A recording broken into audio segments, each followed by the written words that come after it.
नमस्कार दोस्तों, मैं Rakesh Sharma your mind opener channel से और लगातार दिल्ली बार एसोसिएशन के चुनावों की अपडेट आपको देता हुआ और आपसे मैं बात कराता हूं कैंडिडेट्स की। जो कैंडिडेट इसमें इलेक्शन में उतरे 24 तारीख को जो इलेक्शन होना है, नॉमिनेशन की प्रक्रिया चल रही है। कल से आज दूसरा दिन है, काफ़ी लोगों ने नॉमिनेशन भरा है और कुछ कल मंडे को भरेंगे, कुछ ट्यूसडे को भरेंगे, ट्यूसडे तक है।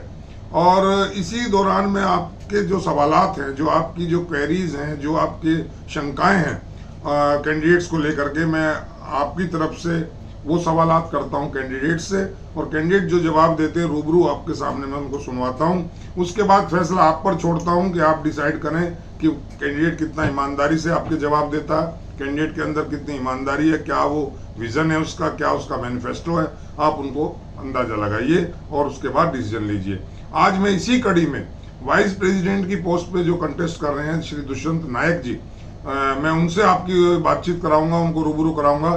दुष्यंत नायक जी, आपका बहुत बहुत स्वागत है हमारे चैनल में और आपको अग्रिम शुभकामनाएं देता है चैनल कि आप अपने सफलता हासिल करें। और बहुत सुना था एक बहुत अच्छे क्रिमिनल लॉयर हैं आप, लगभग 20 साल से, जहां तक मैं जानता हूं आप 2002 या 3 से इस उसमें हैं। और एक आपने पिछली बार भी 2016 से 18-19 तक आप पिछली बॉडी में भी रहे, बिल्कुल। और लोगों की सेवा आप कर रहे हैं, जज्बा है। और बिकॉज ऑफ स्पोर्ट्समैन, जहाँ तक मैंने खोज की है, you are a sportsman and एक फीदर आपके पास ये भी है कि भाई आपका पूरा परिवार, लगभग आपके फादर लगभग 20 साल से भी ज्यादा, आई थिंक 30 साल वो लीगल प्रैक्टिस में रहे। और आपके ब्लड में जो है, मैं समझता हूँ ये जो लीगल चीजों का वायरस है और उसी में आप लोगों की सेवा कर रहे हैं। तो खैर एनीवे, बहुत बहुत शुभकामनाएं आपको। और मैं अब आज क्योंकि इलेक्शन की बात चल रही है, तो नायक साहब मैं जानना ही चाहता हूं कि आप किस विजन को लेकर के, किस आपका मैनिफेस्टो क्या है इलेक्शन में आने का। देखिए, मैं आपको एक चीज बताता हूँ। कारण क्या है, आज की डेट में आप देख रहे हैं, मैंने भी पीछे पता करा था, हर साल करीबन 10-1 हजार हमारे वकील साथी नए एनरोल्ड हुए। बिल्कुल। और सबसे ज़्यादा प्रॉब्लम क्या आती है कि जब भी एक नया वकील, जिसकी जो फर्स्ट जनरेशन होता है, जो उसके आगे पीछे कोई वकील नहीं होता, तो उसके लिए सबसे पहला जो मुद्दा और जो एक परेशानी का होता है ना, कि मैं इस कोर्ट के अंदर घुसता हूँ तो मेरे पास है ना बैठने के लिए, या अपने जो मेरे कंधे पे मैंने बोझ टांगा हुआ है, मेरा बैग है, वो मैं कहाँ रखूँगा, वो नाम मुझे कहाँ मिलेगा जहाँ मैं अपने क्लाइंट को ये बोल पाऊँगा कि ये मेरा ऑफिस है, मैं यहाँ बैठता हूँ। क्योंकि आप देखते हैं कि जितने भी हम लोग प्रैक्टिस, क्योंकि एक चैम्बर ज़्यादा से ज़्यादा छोटा सा होता है, उसमें 4-5 बंदे, कई सीनियर होते हैं जिनमें 1 या 2 जूनियर रख सकते हैं, और या फिर उनको बड़े बड़े ऑफिस अलग बना। पर जो एक कोर्ट कॉम्प्लेक्स के अंदर माहौल बनता है, जो कोर्ट कॉम्प्लेक्स के अंदर बच्चा सीखता है, क्योंकि कारण ये नहीं है कि उसने वकालत करनी है, क्योंकि एक नया बच्चा जो आता है उसको हर चीज़ वो पेट से नहीं सीख के आता। कई चीज़ें क्या होता है, वो कोर्ट में अगर वो डेट अटेंड करने भी जाता है ना, तो वो वहीं पे बैठे बैठे ही कई चीजें सीख जाता है। जब जज कभी डांट देता है, कभी जज कोई सवाल पूछ लेता है। आपका विजन ये है कि आप उसको बैठने की सुविधा देना चाहते हैं। बैठने की सुविधा के साथ साथ एक और मेरा, वही मैं वहीं पे जा रहा हूँ कि उसको एक प्रैक्टिस एरिया करने के लिए उसको एक कोर्ट की अपीयरेंस में मिले साथ साथ। अब इस मुद्दे को अब कई कहना तो बहुत आसान है कि हाँ नहीं, मुझे उसको ये मौका देना है। कारण क्या है, मैं आपको चीज बताऊँ, हमारे इस समय 30 हजारी को मिला के करीबन 6 डिस्ट्रिक्ट कोर्ट हैं। एक राउज एवेन्यू और जोड़ दें 7 हो जाती है, एक हाई कोर्ट, सुप्रीम कोर्ट और नंबर ऑफ अपने ये ट्रिब्यूनल से, अपील और ट्रिब्यूनल कोर्ट से। मेरा ये सोच है और मैं चाहता हूं इसको पहले इम्प्लीमेंट करना, कि हम एक तरह से क्लस्टर ऑफ एडवोकेट्स पर कोर्ट में तैयार करें, जो 500 की उसमें हो, और जो हमारा वकील भाई जिसकी 20-25 साल, 10 साल, 15 साल अच्छी प्रैक्टिस हो, और उसको लगता हो कि मैं आज रोहिणी कोर्ट में हूं और मैं द्वारका में नहीं पहुंच सकता, तो वहां पे एक हब बना के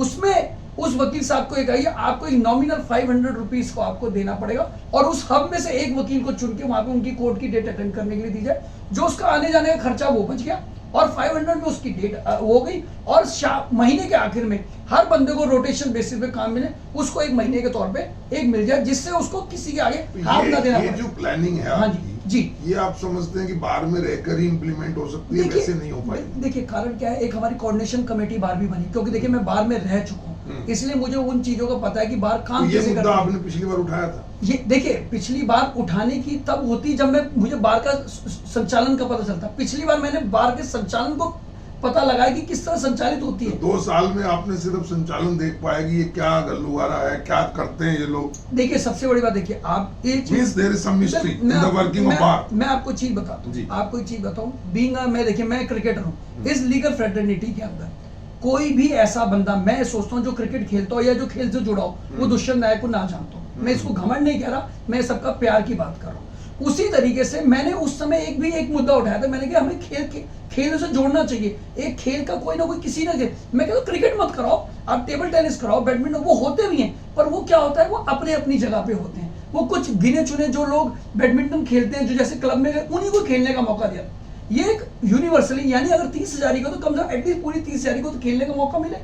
देखिए खेल का यहाँ में कोई आईपीएल की ट्रॉफी या कोई बैडमिंटन ट्रॉफी नहीं खरीदी। To keep the fit, mentally stress out करने के लिए हम पूरा दिन स्पिरिट जरूरी है। देखिए एक वकील एक ऐसी चीज है जो 24 घंटे काम करता है। आप विश्वास नहीं करेंगे, मैं भी रात को सोते सोते भी क्रॉस तैयार करता हूँ।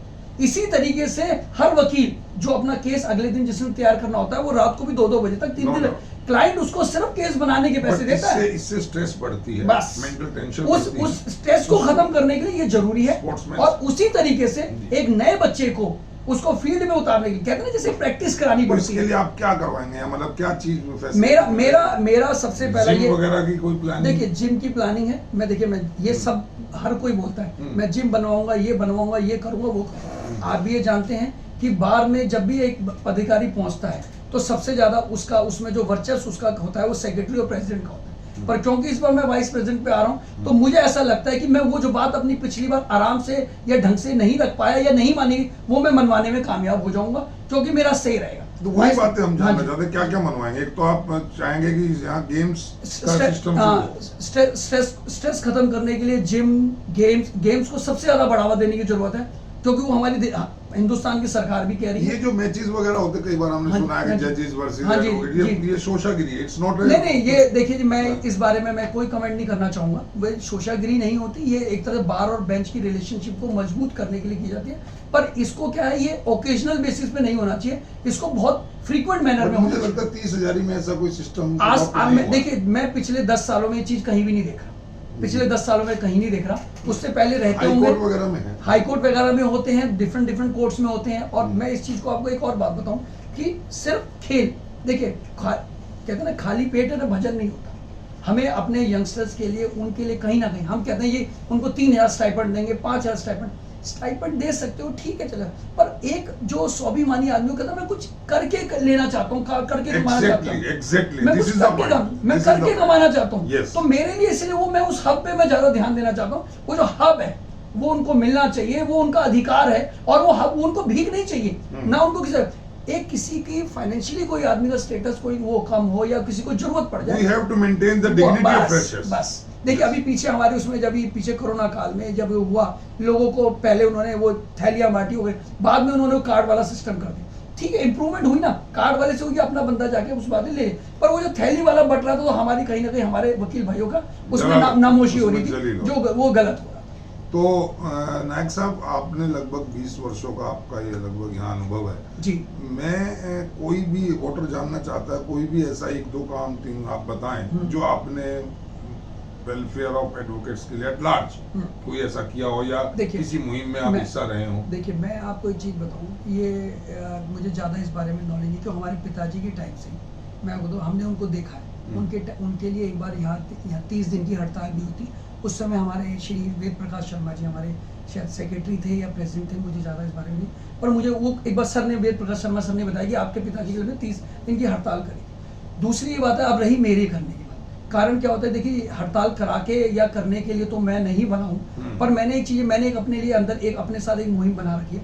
कभी आप मेरे चैम्बर की तरफ चलें, जो मैंने बात अभी बोली है, मैंने क्या है, मैंने अपने 200-300 साथियों को, जो भी मेरे जो यंग आते हैं, भला इंटर्न आते हैं, एडवोकेट्स आते हैं, मैंने उन सबको एक जोड़ रखा है। और हम उन सब में मिलकर, हम सारे मिलकर काम करते हैं।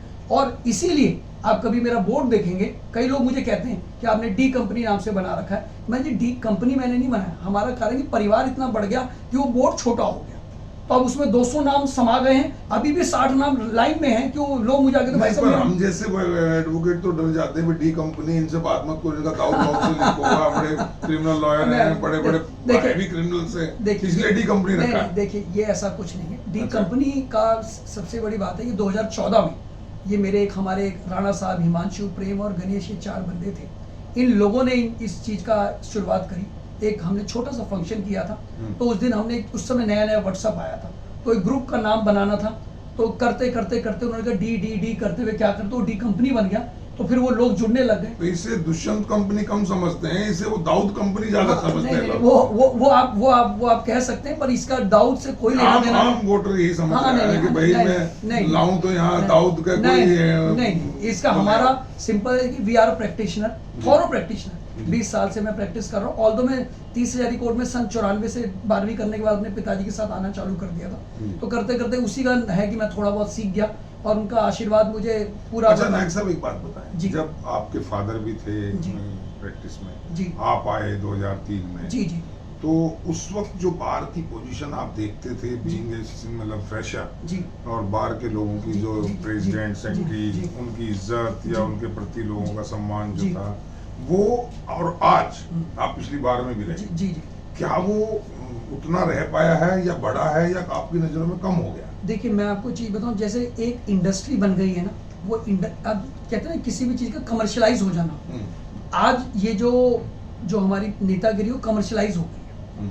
कारण क्या होता है, पहले जो मैंने अपने पिताजी से सुना और हमने देखा, उस समय जितने भी हमारे बड़े प्रेसिडेंट, सेक्रेटरी पोस्ट पे लड़ते थे, उनको शायद मुझे ऐसा लगता है कि कहना नहीं पड़ता कि सर आप इलेक्शन, मतलब कि वो आके हमें कहते हैं मैं इलेक्शन लड़ूं, उनका सर प्लीज आप लड़िए। जिसमें हमारे खोसला साहब रह चुके हैं, संजीव नरसिंह साहब रह चुके हैं, पीछे हमारे वेद प्रकाश शर्मा जी रह चुके हैं, और भी बहुत सारे लोग हैं, जो डी शर्मा जी हुए, जो पुराने टाइम के जितने भी रहे हैं। मैं ये नहीं कहूंगा कि आज वाले खराब है, आज वाले भी उतने अच्छे हैं, लेकिन मोड ऑफ इलेक्शन बदल गया, वो बदल, अब कमर्शियलाइज हो गया, अब कमर्शियलाइज हो गया। अब कारण क्या है कि इलेक्शन जो लड़ने का जो हो गया ना, उसमें लोग ये सोचते हैं कि इससे ना मुझे पब्लिसाइज हो जाएगी। अब कारण क्या, जो मेहनत और मदद करने का नजरिया वो खत्म हो गया है, सेवा कम हो गई, सेवा कम हो गई, मेवा खाने का ज्यादा, मेवा की तरफ बढ़ गया। अच्छा, आप पिछली एसोसिएशन में रहे, जी, लगता था कहीं स्मेल आती थी कोई करप्शन है? देखिए मैं आपको चीज बताऊं, मैंने कभी इस चीज को नहीं देखा, क्योंकि कारण क्या, मैं इसलिए मुझे स्मेल आई नहीं, मुझे इस तरह की कोई स्मेल नहीं आई। सिर्फ ये मुझे बाहर से जरूर कहीं ना कहीं चर्चा सुनती थी कि भाई ये कोई हमारे कोई पार्किंग का मुद्दा है, ये है वो है, पर हमने कभी नहीं देखा। वजह मैं आपको चीज बताऊं, या आपको उससे दूर रखा गया?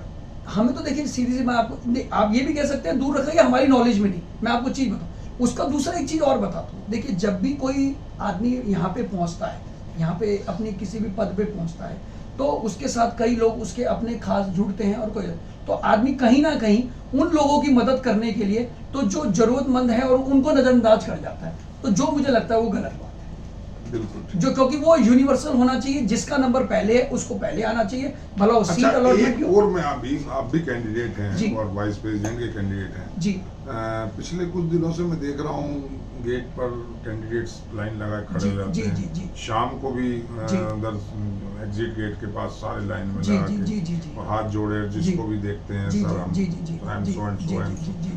ये कहीं कुछ अटपटा सा नहीं लगता? सर मैं इस बारे में, देखिए ये चीज मैं भी इसका पार्ट एंड पार्सल हूँ। और अगर दुष्यंत नायक एक सिंपल वोटर है, अगर कैंडिडेट ना हो, तो क्या उसको अटपटा नहीं लगता? बिल्कुल लगेगा सर अटपटा, और मैं इस चीज के खुद, ये किस चीज का कंपटीशन है?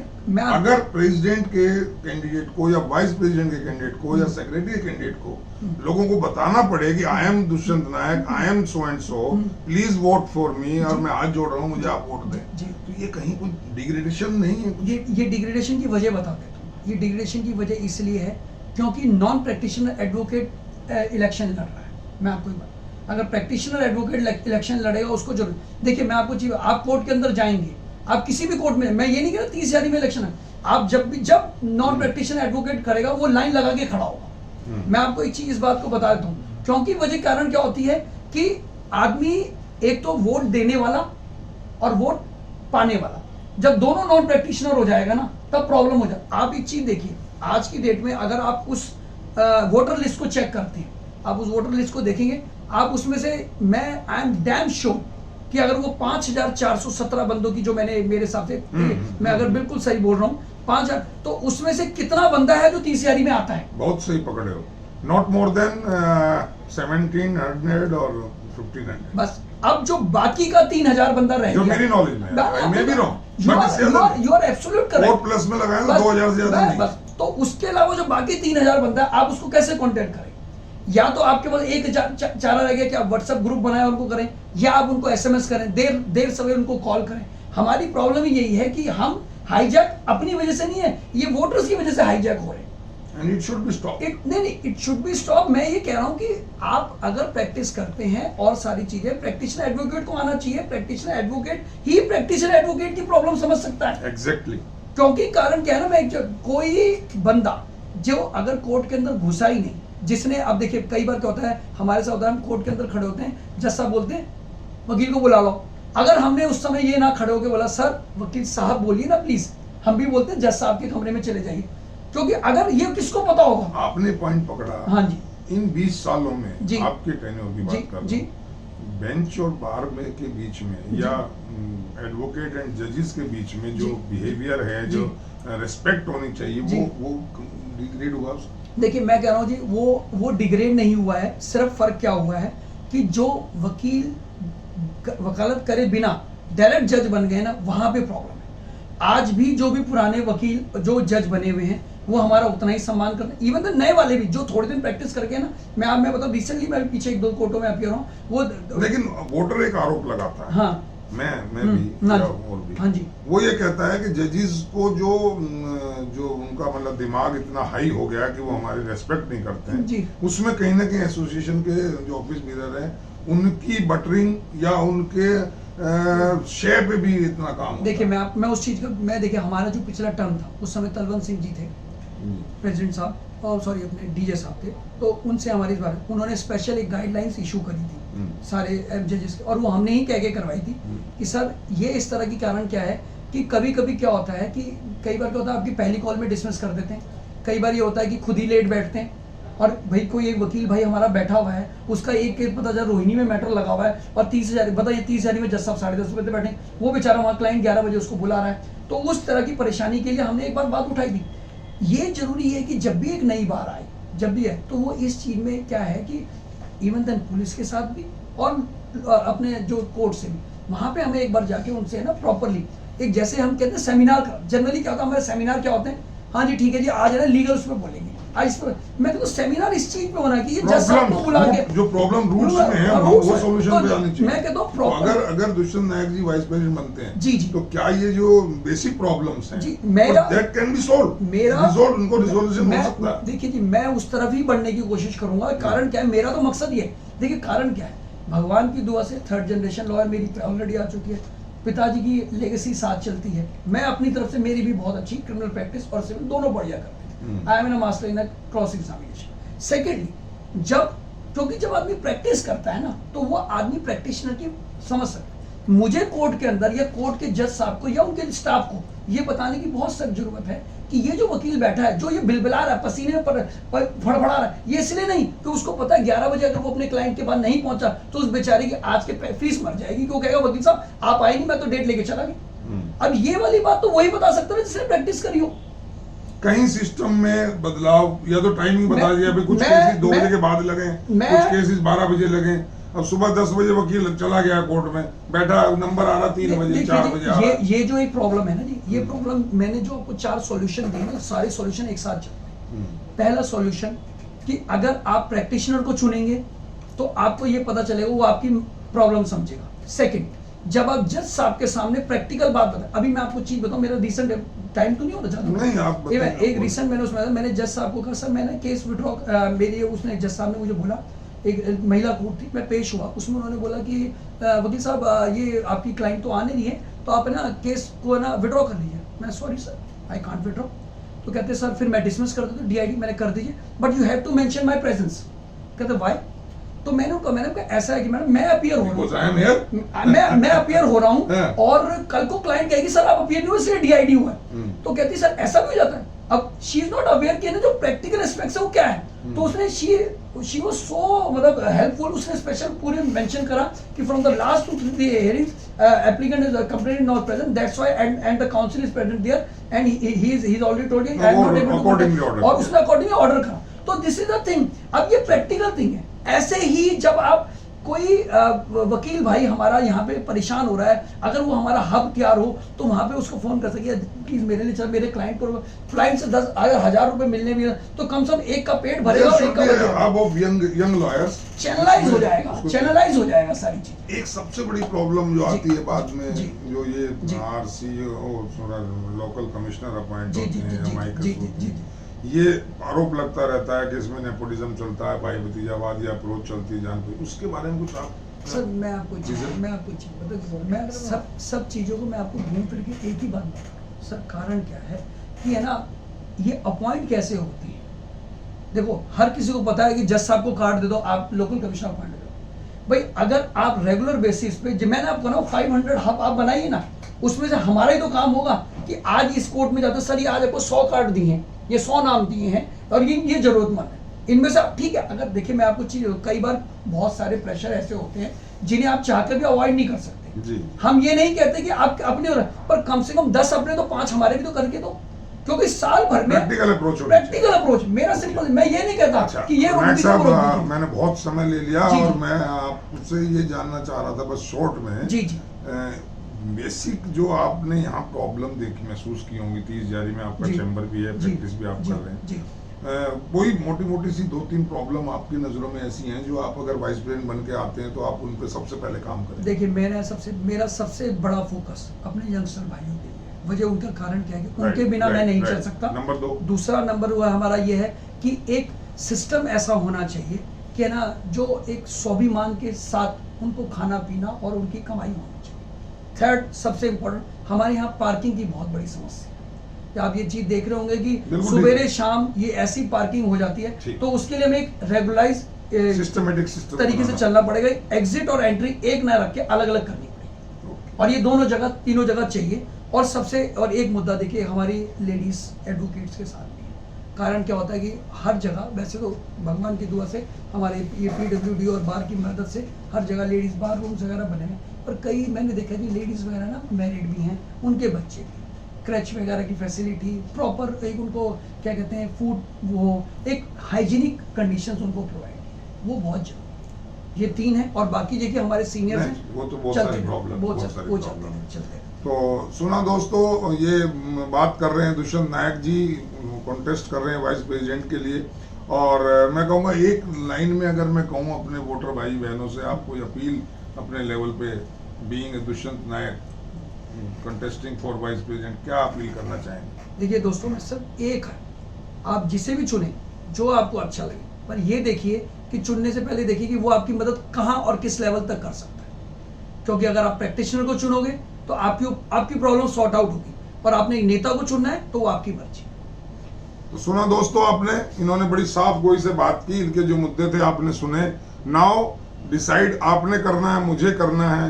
इनका बिल्कुल साफ साफ कहना है कि ये जो यंगस्टर्स हैं उनके लिए काम करना चाहते हैं, उनको लेके इनके मन में बहुत बड़ी प्लानिंग्स हैं, बहुत एक विजन है इनके पास उनका पूरा, और उसको कुछ इन्होंने चर्चा भी की। दूसरा इन्होंने बताया कि जो जजेस के साथ जो कोर्डियल रिलेशनशिप है वो अच्छी होनी चाहिए, उसके लिए कुछ सेमिनार्स, कुछ मीटिंग्स वगैरह हों।